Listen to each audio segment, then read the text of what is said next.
What's up, everybody? It's another installment to the 3000 GT build. And in this video we're going to be heading back to the dyno. So my last video I was tuning for e85 using the spark plugs, looking for the timing strap, and I had a little bit of false information. What I was showing was actually the heat mark on the strap. It wasn't the actual timing mark. So I end up having to add some more timing to it. Right now I'm probably sitting about 7 to 8 degrees above what my max timing for 93 octane was. You know, I got maybe half a strap of timing.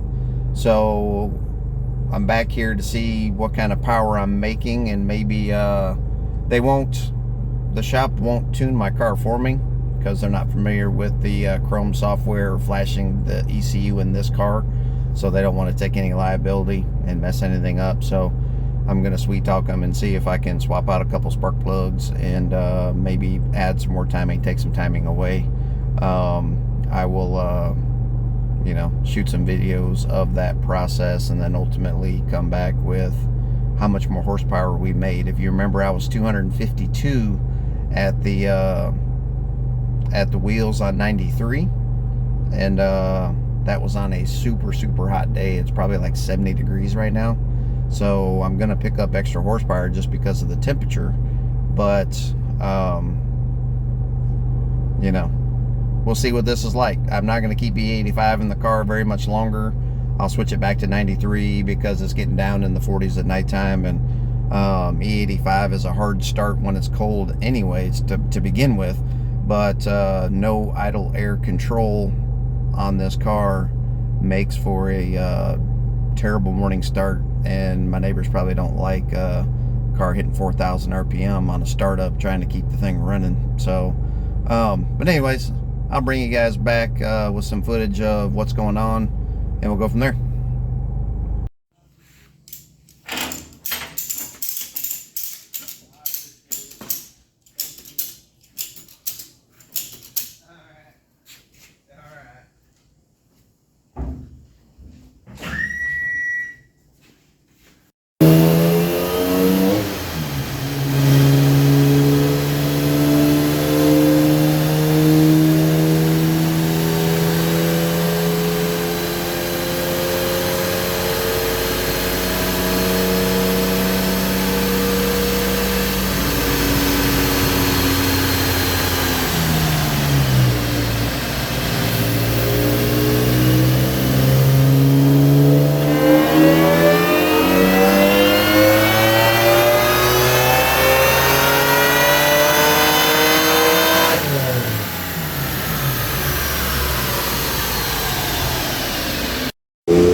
Alright guys, so you can see here, don't mind the wind chimes, it's a little breezy this morning. That right there is was my timing mark. You know, I was confusing it with the heat that was getting down into here. So this was my first dyno run, and I was right here getting into the bend. So it was recommended to take a couple degrees of timing out, which I did. And it got it from right here to about right there. I don't have that plug because it's still in the car. I just took it out, looked at it, and then put it back in there. I'm getting ready to put up a dyno map of what I got. So you can see here I hit 276 horsepower and 290 foot-pounds of torque. You know, I was really hoping to see a little bit more than that, but I did not do any increase on boost. I'm still running around 7 psi. So just switching over to E85 and playing with my timing maps, you know, I went from 252 horsepower to 276, which is, you know, roughly a 10% power increase, which is, you know, not bad for just changing a fuel. I could get some more horsepower out of it, but, you know, I was already in the danger zone with the timing, so I backed it off a little bit since this is a daily driver. You know, I don't need it max horsepower. But overall impressed. You know, I filled up on E85 yesterday at $2.69 a gallon. So even though I'm only getting 12 miles to the gallon, which is not the best, if you factor out miles that I get out of a gallon, it's actually cheaper to dry at E85. So hope you enjoyed the video.